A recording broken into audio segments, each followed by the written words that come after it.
This is the April parent workshop. We're going to be talking about the power of routines and accountability for your athlete without nagging and without pep talks. You guys, we have kind of an interesting crew. So typically parent workshops, I get to see you guys and we're all warrior members. We open this to the public. So some of you guys are parents that I've known for a long time. And some of you are new parents inside of our program. And some of you guys I've never met before that are coming in and learning tonight about just something that I feel really passionate about and getting kind of an inside look. Put your credit cards away. I have nothing to sell tonight. This is literally a parent training that we're doing. So come learn, ask questions. If I leave anything unanswered, I'm an open book. I'm here to serve you guys. So with that, I don't have a way to email you guys the PDF unless I have your email. So if you did not get a email reminder in our email system, you guys will have to email me after this if you want the PDF or you don't get it. That's just a little logistical thing. So I think that's it for housekeeping. Let's do intros in the chat.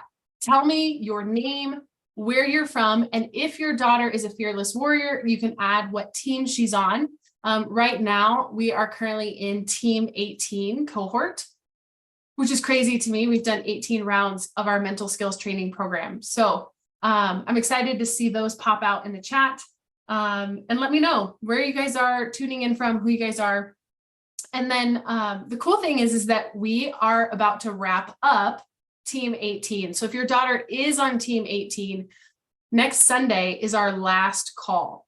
And we are wrapping up our 12-week program. And so my purpose of tonight's training is to also help you guys figure out, okay, she has these mental tools. How do I hold her accountable to practicing them? I purchased the program. Is she using them? If your daughter's not in our program, how do I hold her accountable to have a strong mindset? What does that sound like? What does that look like? And so I want to kind of demystify that for you guys.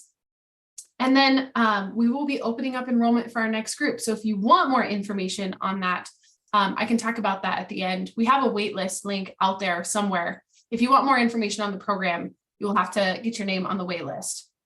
So tonight is all about, okay, is she using her skills? How do I know if she's using her skills? What Coach AB has taught her?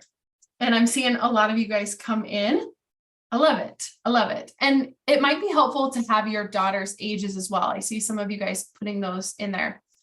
We have all ages. We have 10 to 19 to, I'm working with an MLB scout. So we work with all ages.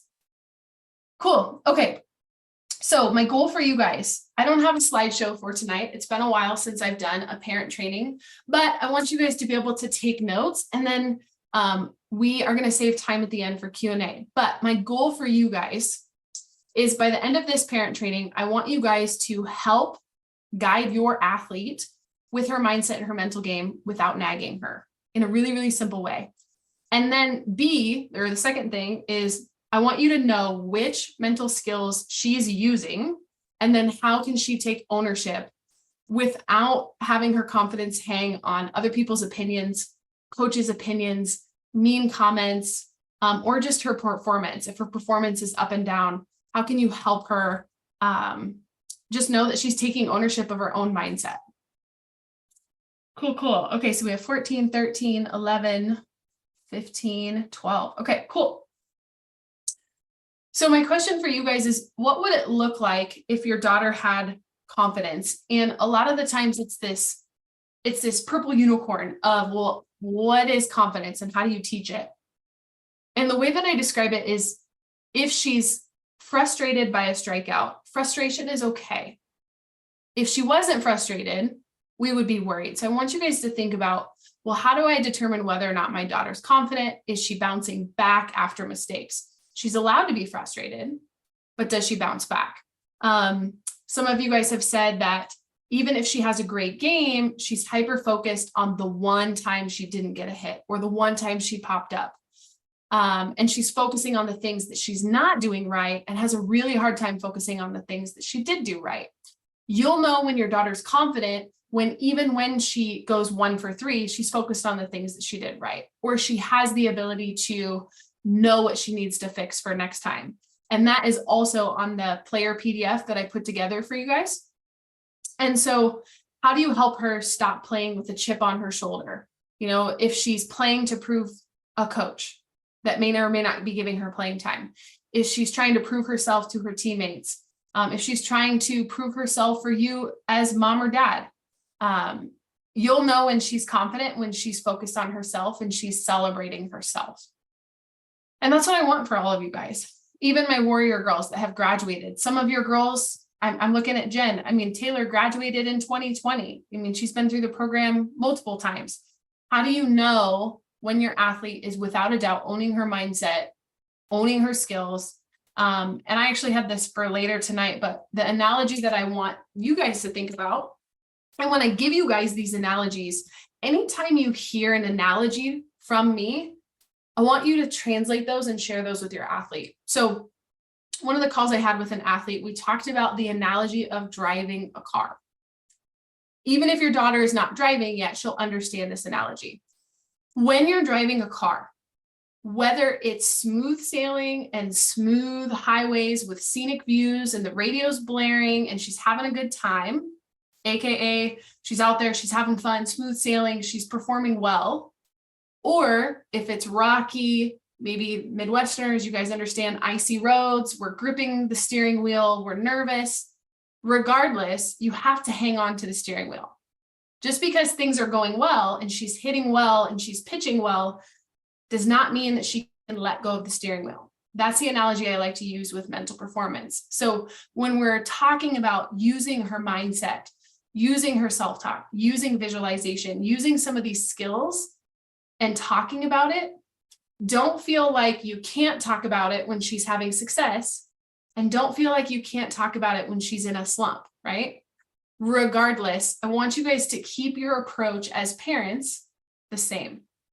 So talk about it when she's not hitting well. Talk about it when she is hitting well. And if you can keep that same conversation throughout, that's the analogy of driving the car. So again, we're taking the roller coaster effect out of her confidence. Treat it all the same. And I'll talk about that here in a second. But I wanted to give you guys that analogy. Okay, so one of the things that I wanted to talk about in tonight's training, and I have to tread lightly, and I don't believe that this parent is on, but I already talked to this parent about this, and they're going to remain anonymous. Honest mistakes that parents are making. I want you guys to understand before I dive into these. Please know, I have been guilty of doing every single one of these.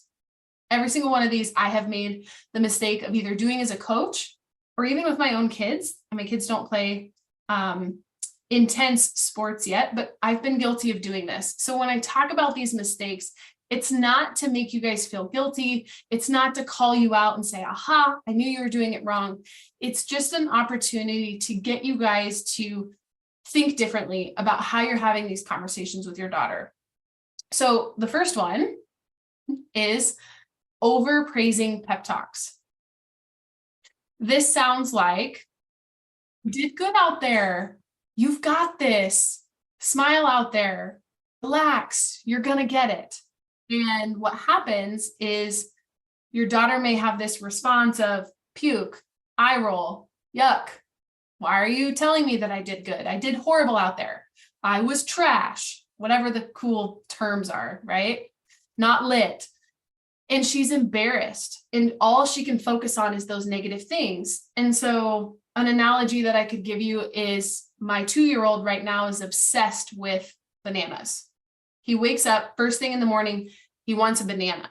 So if I try to distract him with Hot Wheels, it's an ever-loving meltdown, right? And so that's the same thing. Her brain is hyper-focused on what I did wrong, what I need to fix. And here's mom saying, well, don't you want a Hot Wheel?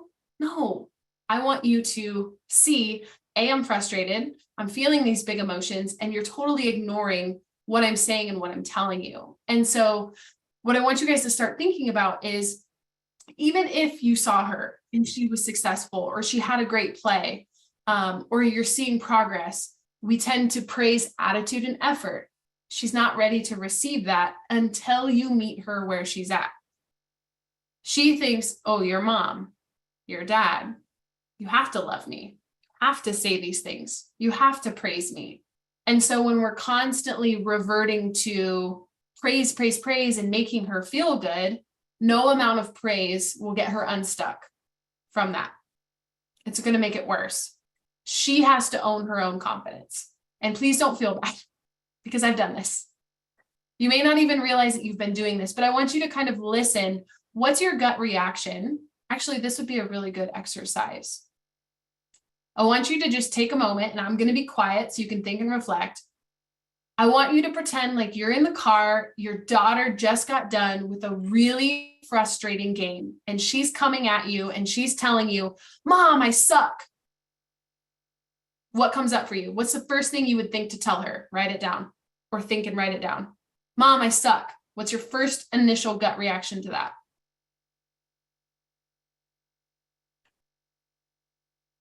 Yeah, some of you are popping in the chat. Yeah, no, you don't. You don't suck. Just reflect for a second.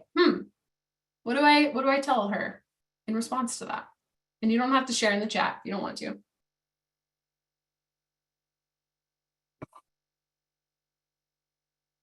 And this is a really good exercise because I'll be talking about the other two mistakes, and you may not be an overpraising parent. You may not fit into this category. Yeah, I like it, Alexis. You don't suck, but it wasn't your best game, right? There's that sense of realism there. So all this to be said, this first category of overpraising, I just want you guys to start to think about, well, what are you praising? And if you can come up with a better, like, Bill and Rachel and Alexis, give her feedback on something and get her to see her in that moment. I know you want a banana.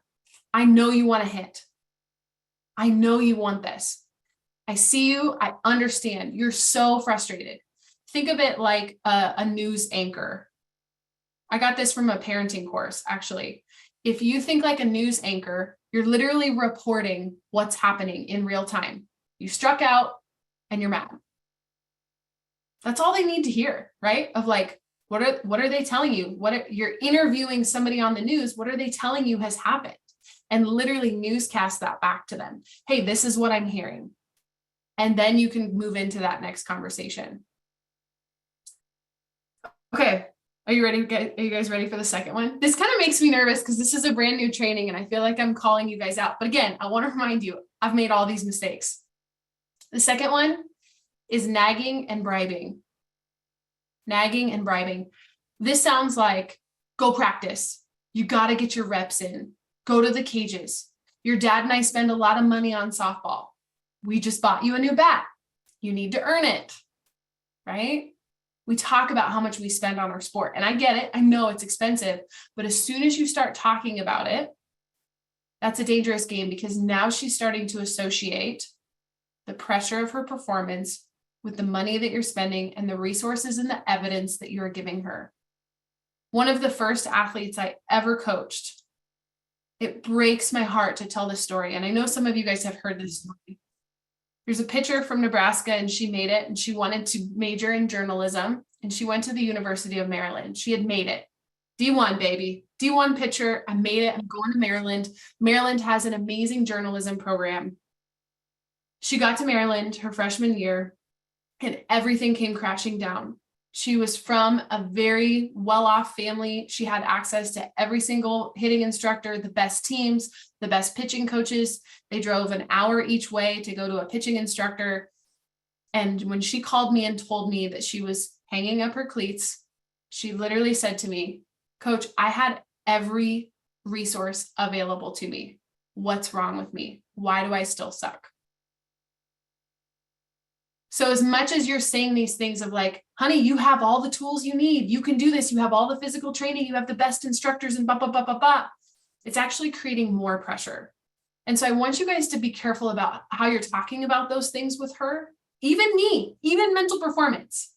Hey, you have all the mental tools. Aren't you using them? Right? There's a different perspective of, hey, how can I help you? Right? What do you need that you don't have? And then have her say it, right? Maybe she'll say it like, oh, well, I think I have everything I need. I'm just having a hard time doing X, Y, Z. And then it's a conversation. The other one that I wanted to talk to you guys about is the opposite of like bribing. I just had a parent that, what do you need to do to make it better? I love that, Jen. Is we say, okay, if you start hitting well, we'll get you that new bat, or you can get a phone if you hit well. And I get it. You guys can do these things jokingly, like, oh, I'll give you $100 bill if you hit your first home run. I'm not saying you can't do those things. I'm seeing some laughter. I'm not saying you can't do those things. I just don't want you guys to rely on those when she's not performing well. Okay, so think about how that pressures her. The last one that I want you guys to be careful of is if you hit well, we'll go out to eat, or we can have ice cream, or we can have dinner. Things that should be very basic necessities that you should provide for your athlete anyway. They should never doubt that mom and dad are going to feed them. And I know this sounds asinine. I know this sounds crazy, but we're talking about preteen and teen brains that are not fully developed. They will make crazy inferences that we don't even mean to do, that we're not even intending. They kind of take it to a new level because we're starting to associate ding, ding, ding, Pavlov's dog, right? We ring the bell, and now I'm going to associate hitting well with ice cream, and we can't get ice cream any other time. I want you to take your daughter to ice cream on a Sunday afternoon after church just because you friggin' love her, right? Like, do those things, sprinkle those things in. Okay, I got on a soapbox there, but that's the point of tonight's training. I want you guys to kind of like think about this with a grain of salt. The next thing I want you guys to think about is when you're nagging her to practice, you must build habits with her. So tonight is all about routines. You cannot expect a 10-year-old, 11-year-old, even a 12-year-old to practice on her own. She's not going to be motivated. She doesn't have that ability to think and have that discipline on her own. So how can you make it fun? How can you make it so you're just playing catch in the backyard? How can you make it so it's fun to go to the cage with mom and dad? How can you make it fun where you may not be catching her at her pitching lessons? You may not be putting the ball on the tee at the hitting lessons, but you're right there with her.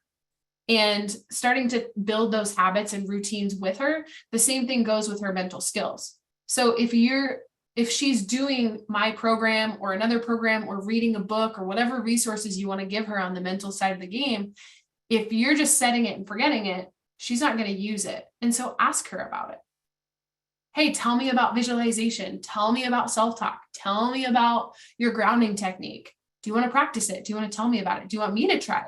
And really having that connection with her is going to be huge. Okay, so nagging and bribing, that's the second mistake. And the last one is constant correcting and criticizing. And this one stings the most because I did this. This ruined one of my coaching careers. I know that you mean well, and I know that you guys want to coach her, and I know that the pressure is there, but this is like non-negotiable. Do not correct her on game day. Don't correct her in the stands. Don't try to rush and tell her, hey, remember to keep your elbow up and do this on game day. Don't do that. And here's why. Even as a pitching coach, even as like a high school coach, as a mental coach, as a parent, you are not going to help her gain any more knowledge than what she already has. Whatever training she has put in is whatever training she has, and you have to be at peace with that. Whatever amount of muscle memory is there, that's like saying, raise your hand, does any of your daughters play instruments? That's like saying, I'm going to pay for piano lessons, and right before your piano recital, I'm going to plug in a couple more notes on this song. And you have to relearn this song with another bar of music, right? They're going to panic. If they've practiced the song, they're going to play the song how they play the song. They may have a few plunkers here and there. They may hit the wrong key, but they played the song. Let them play the song. And I know that this is hard. Again, I'm reminding you, I've made all these mistakes. I'm going to be great by the time Mackenzie is playing softball. I have a 6-month-old. Got my softball girl. Okay. So when you think about constant correcting and criticizing, I could go into a whole nother training, but I wanted to talk to you guys or remind you guys about the 3 Ps. And if you are a fearless warrior parent, this is the same as the parent conversation framework. The first P is to praise her on something that's tangible, right? Of like not over praising or not fake praise, but hey, you went deep in the count. and you fouled off those pitches, that was great. Or, hey, you kept your head in and it's great contact, even if you ground out, even if you popped up. The second one is to ask her perspective. The second P is, hey, what did you think on that? What'd you feel on that? Get curious. And then the last P is, then you can share your perspective.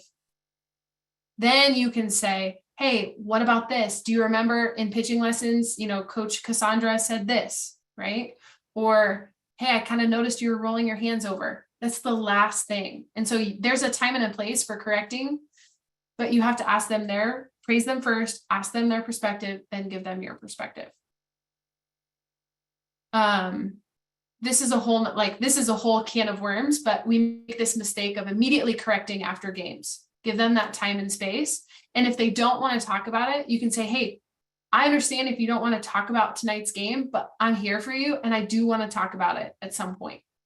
When do you want to talk about it? And then hold them accountable to that. If they say, hey, maybe after dinner, or I'll talk with you about it tomorrow or later in the week.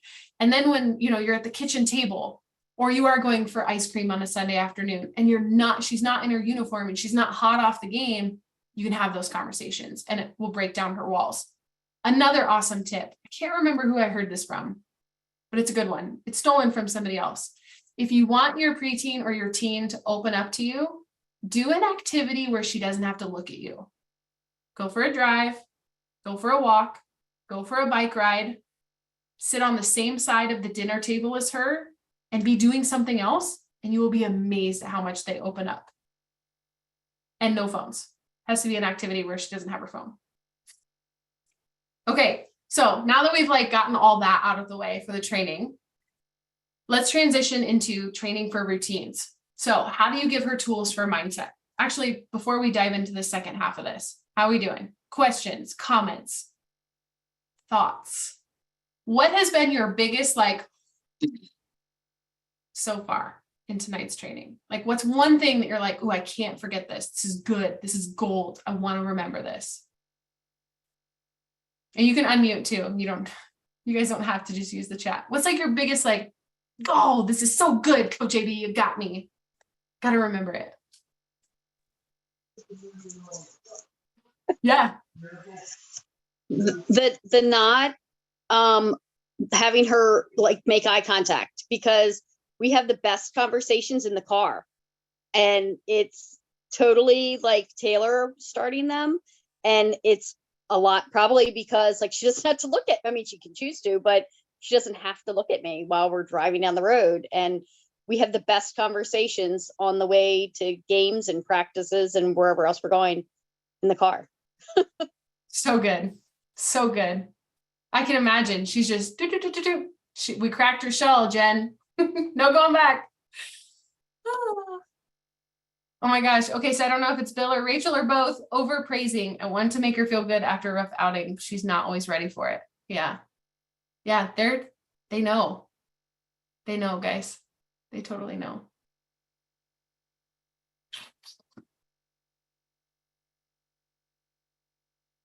Yep.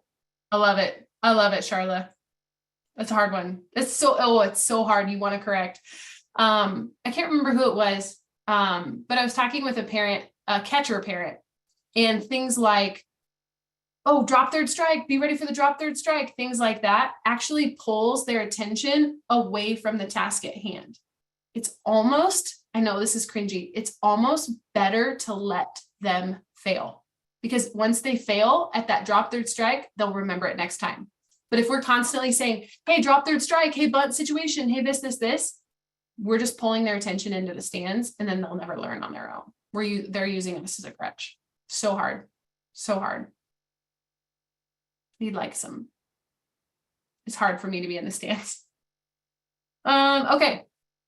So let's transition. I already gave you guys the routines are like driving a car. So you have to drive the car whether it's going well or not. So don't, if she's doing really, really well, still remind her to use her mental skills. If things are going rocky, use her mental skills. She has to do her mental routines, whether she's feeling good or not. That's going to give her that level of consistency. Okay, so I'm going to share my screen with you. I'm going to show you guys our PDF. And I'm so sorry, I have not uploaded this to the program. Those are my notes. Oh, there we go. I will upload this, I promise.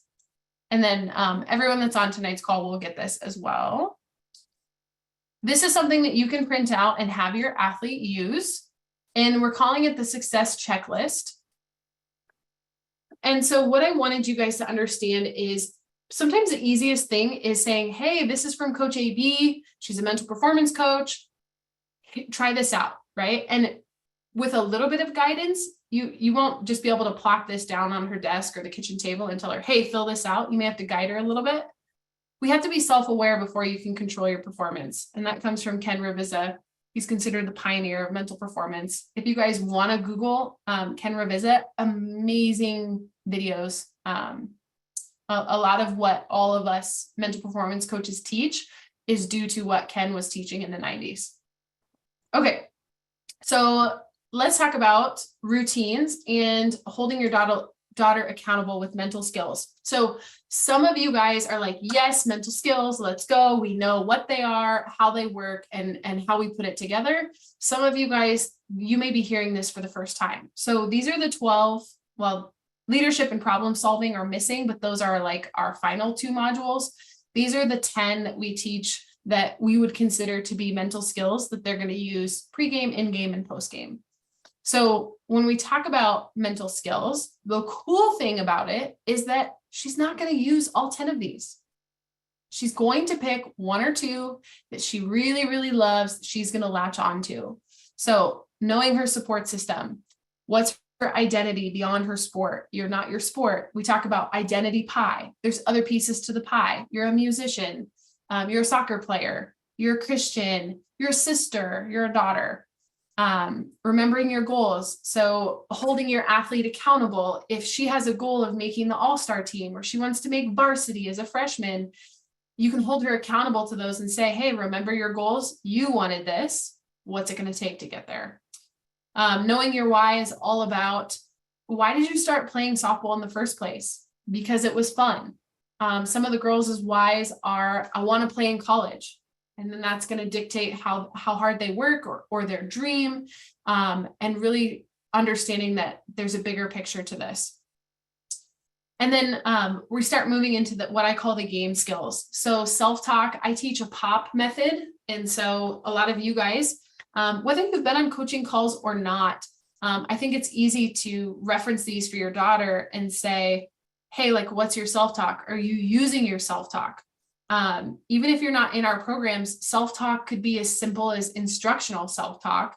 Like if she's learning a new pitch, rise ball, back leg under, in their swings, elbows tight, whatever those self-talks are. You can have instructional self-talk, you can have motivational self-talk, and then we can reframe negative thoughts.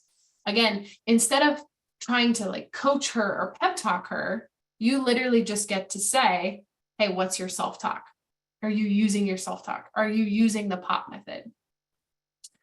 And then if your daughter has done the program previously and you're looking at this going, oh man, these are kind of out of order. We've updated the program and it's in kind of a new order and we've added more stuff. So I highly encourage your daughter to go back through or to research some of these. Breathing, she now gets to choose. We used to just teach the box method. Now we teach belly breathing, 6-8 breathing, and box method. And so if you're noticing that she's getting nervous, hey, are you doing your breaths? Visualization, if you haven't heard of visualization, we're creating mental imagery as if it's a physical rep, only in the mind. She can do this pregame, she can do this in-game, and she can do this post-game. We talk about failure recovery in stoplight method. And so she has a failure reset routine. Again, you can set a very specific flush it routine. What's she doing physically? What's she doing mentally? What's her body language? What's she telling herself? And how does she shift back to a green light? And then she can use anchoring and grounding technique. How do we keep her in the present moment? And then obviously putting it all together with routines. Routines aren't sexy, but if she does this work and she knows, I love knowing my why, I'm going to remember my why, and I love visualization. That's all she needs to use. And then if you give her this worksheet, she's going to put those 2 down. And then as a parent, hey, she loves these 2. I'm going to hold her accountable to these 2. Instead of just a broad overarching, hey, are you using your mental tools? You can literally say, hey, what's your why? Are you visualizing? And then she gets to figure out how she wants to use them. So like a couple of my one-on-one athletes will do a 5-5-5 method. So we'll visualize 5 low and in pitches, 5 middle pitches, 5 out pitches. You can do that for pitching as well, pregame and postgame. And then this is where this is more generic. Have her come up with a hitting routine, have her come up with her defensive routine. This is a pre-pitch routine, her pregame routine, and her postgame routine. So again, referencing the success checklist, you know, does she know her why before she goes up to bat? Is she remembering she's not defined by her sport? Does she know that mom and dad love her no matter what? She can have these in any of her routines as well as the physical. So for example, a common hitting routine would be, I step in the box with my right foot, then I scratch the dirt, then I step in with my left foot. I twist my bat, I look at my bat, and I tell myself my self-talk, take a belly breath, look at the pitcher. That's the same every single time. So whether she's done mental training or not, again, this is like driving the car. So if she's changing her hitting approach, no wonder her hitting is sporadic. If she's hitting really well, is she following a routine or is she not? Same thing with pre-pitch routine. Does she know where the ball is going? What's she doing with her glove? What's her down and ready position? And then how does she come back out of it? So she can build all these. And then the cool thing with parents is you guys can talk with her about her pregame and postgame routine. You can ask her, do you want me to talk to you pregame or do you want to focus? Do you want to listen to music or do you want to talk about the game? Same thing with after game. Do you want to talk with me afterwards right away? Do you want my advice or do you want me to leave you alone? What's your postgame routine? Are you going to journal? We highly recommend journaling, which we also included this. We talk about well, better, and how. She can self-reflect and say, what did I do well? Ding, ding, ding. She has to figure out what she did well first. When she practices this, you could print off one of these sheets for every single game. Or if she has a notebook, we have this in our mental skills notebook. It's on every single page at the top. If she has one of these, these 3 questions are literally right there on the top of every single page. And so when she gets into that habit, she's going to remember, oh, this is what I did well first. Then she gets to focus on what she could have done better and then how she can change it for next time. And here's where you get to step in as parents and say, oh, well, are you struggling on number 3? Would you like my advice? Do you want my help? Here's how you can do it better next time. And then she gets to self-evaluate her body language, her self-talk, and whether or not she did her routines. So if she had a really crappy game, she probably had bad body language, bad self-talk, and she wasn't doing her routines. If she had a great game, she's going to see, oh, well, I did do my mental skills. So it's kind of like a, you know, those like pitching tools or hitting tools that give them immediate feedback, like a Frisbee drill with the curveball. If the Frisbee's floppy, you don't have to tell her that she messed up the rep. The Frisbee's going to tell her. The PDF is going to tell her. The reflection questions are going to tell her. Okay. I know that was a lot, but again, going back to the goal of tonight, I'll scroll back up to the top of my notes. Help your athlete with her mindset and her mental game without worrying about what to say or nagging her. Hope we talked about those with the mistakes. And then knowing which mental skills she's using. And then you get to just say, hey, are you using your mental tools? Pretty simple. It makes it simple for you guys. Thoughts, questions. We got time. We got lots of time for questions.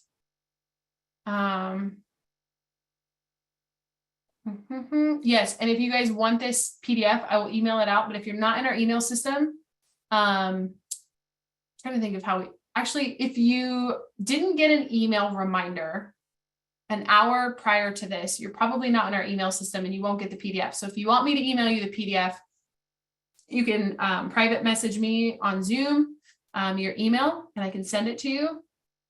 Yeah. And then I can, yeah, we'll figure out how to do that. I need to get it up on the website. Awesome. Got it. And then if you guys have questions or you want to reach out, our enrollment for the next program is opening. If you guys want more information on that, I can answer questions on that, but I did promise that I would put that link in there. There is the wait list for our program.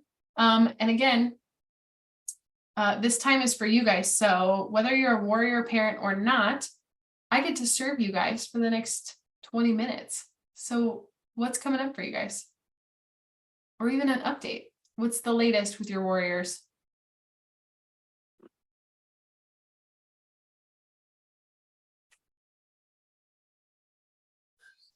Okay, so I have a question. Mhm.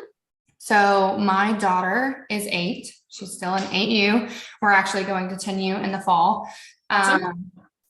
So I've followed you guys for like a year, but we haven't actually gotten into one of the fast pitch programs. Is this something that you think that, could still help and work with that age? No. Okay. And here's why. So at that age, they haven't faced enough adversity yet. They haven't experienced coach pitch, and they may not understand the topics yet. So we do talk about like how the brain works, why it's important. I think the youngest we've had in the program is 9. Again, you know your daughter best, but I wanted to give you an honest, like an honest depiction. So here's, and maybe you guys can answer this too. You guys have lifetime access to the program. So if you're worried about like, oh my gosh, she's 10, she's 9, she's 8, is she going to grasp this? A lot of these parents on here that I'm seeing, their daughters have gone through the program more than once. Once you have access to the program, you keep it forever. And I want you guys to go back through the program. But to answer your question, 8 might be too young just because we hop on group coaching calls. But if I have enough time, I've been working on this so bad. I want to come up with a parent course for you guys where if you have a younger daughter or you're not sure if your daughter's receptive to this, we're coming up with a parent training where I'll do much like what I'm doing tonight, where I'll walk you guys through some of these skills. Yeah. Okay. Thank you. Yeah. Yeah.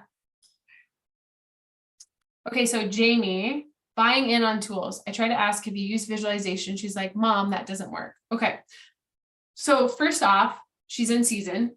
Second off, I think when she experiences something that does work, visualization may not work for her. And so I would almost ask her, like the question we asked tonight is, which of the skills has stood out to you most? And maybe she hasn't, if she's in season and she hasn't watched all the trainings, maybe she's only hopped on the visualization call and maybe she hasn't watched some of them. And so I would almost encourage her to, and kind of ask her and say like, well, okay, Carly, which one of the skills are your favorite? And if she's like, well, I don't know. I haven't, I've only done this one. These are done. I would just kind of put it back on her and say, well, which one of these skills do you feel like really clicked with you? Some girls, visualization is hard. Visualization is one of the harder ones. I would honestly have her look at the self-talk one, revisit the self-talk.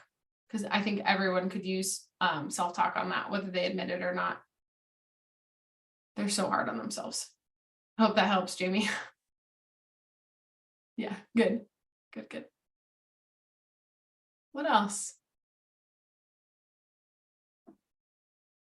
I think tonight you helped me realize, at least with Bella, that like when I talk to her about routine, it's more like the getting up to bat routine that she does. And I think we probably skip over some of the other ones about self-talk. I think she likes self-talk more than visualization.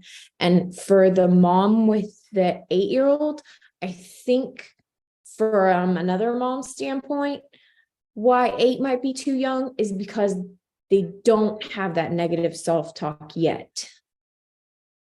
Like they're still they're still fun and they're still trying and they're willing to listen. Or when you hit like that 10-year-old age, just I think the way we know society to be and have learned, that's where like the negative self-talk comes in. but it's definitely, this program has definitely helped in that, at least with my own daughter. Yeah, I love that. Yeah, at 8, they're having fun. Like it's all about snacks and popsicles and coach pitch and what, does Bella like to journal? Can't remember. I think she has at times. But I also think, 13, she's more into like the social aspects of stuff than wanting to like self-reflect and journal. Yeah.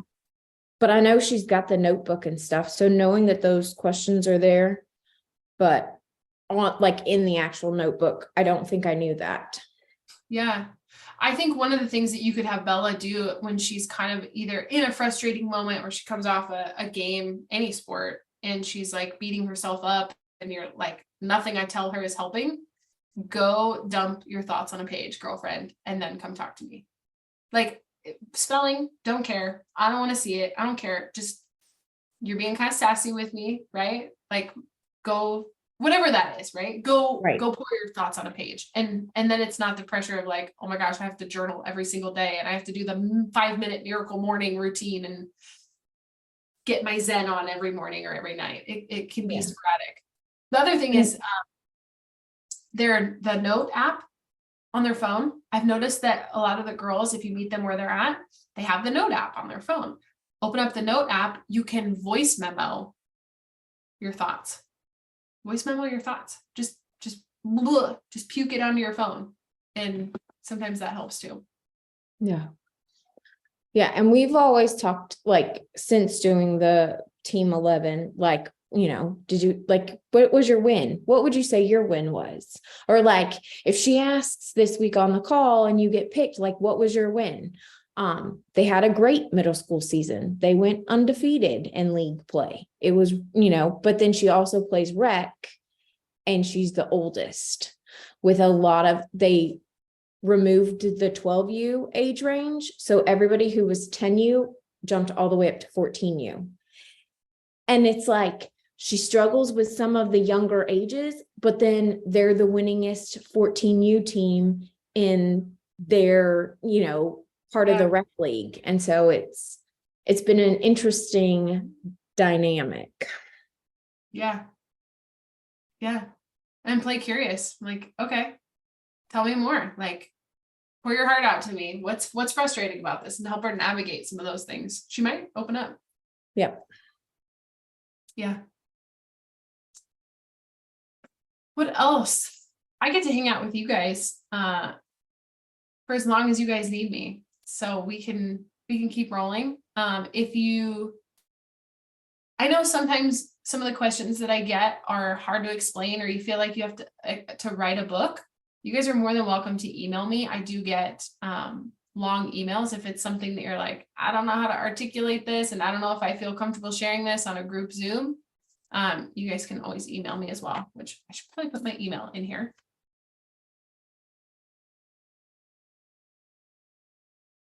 If you reply to any of our emails, it goes to our hello email, but this is my personal email as well.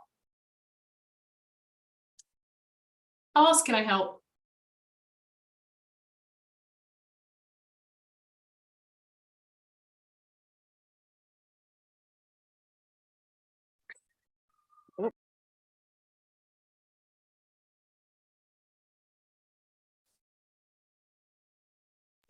I have a question. Sorry, the toddler was screaming. But like when Carly is playing on a different team, like as a pickup player, and this particular team doesn't really have energy and they tend to make a lot of errors, like what advice or tools would you recommend so it doesn't drag her down? Because I feel like she plays really well with her team, but when she picks up with this particular team, it really just drains her. And then she starts making mistakes, and she doesn't really enjoy playing. So I'm like, as far as like advice on how not to, like, what tool could she use to not let their energy bring her down or throw off her game? Yeah, that's a good one. Easy to say, harder to do. This past Sunday we did circles on control. And so I would go back to module 11, mental skill 11, and say like, okay, what are the facts? Think like a scientist. What are the facts here, Carly? Can you control other people's performance? Right? Play curious, play dumb. Can you really, like, I know you want to, but can you? And like what's within her control? And then what are the facts, right? And so sometimes we can spiral and say like, oh man, you know, my teammates made an error. They don't support me as a pitcher, or they're not trying because they don't, you know, whatever those thoughts are, is like really just investigate those and say like, okay, Carly, let's talk about this. Let's journal this. What are the facts? And do the circles of control. Would be huge. Okay, because she's like to the point where she doesn't want to play with him again. I was like, well, I feel like we should give him another chance. Like, yeah. And she's putting a lot of pressure on herself too, I'm guessing, of like, well, if they're making errors, now I have to strike everybody out. And then she's not going to perform well because now she's putting that pressure on herself. Oh my gosh, yeah. Adam, you're so welcome. I'm glad it was helpful. Awesome. So good, you guys.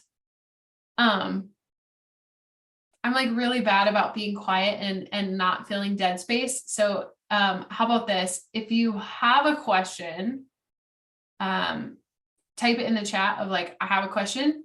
And if nobody does, or nobody wants to unmute, we'll let you guys go and have an awesome evening. Do you guys want to do a screenshot? We always do a screenshot. It's kind of fun. And I love the parent screenshots.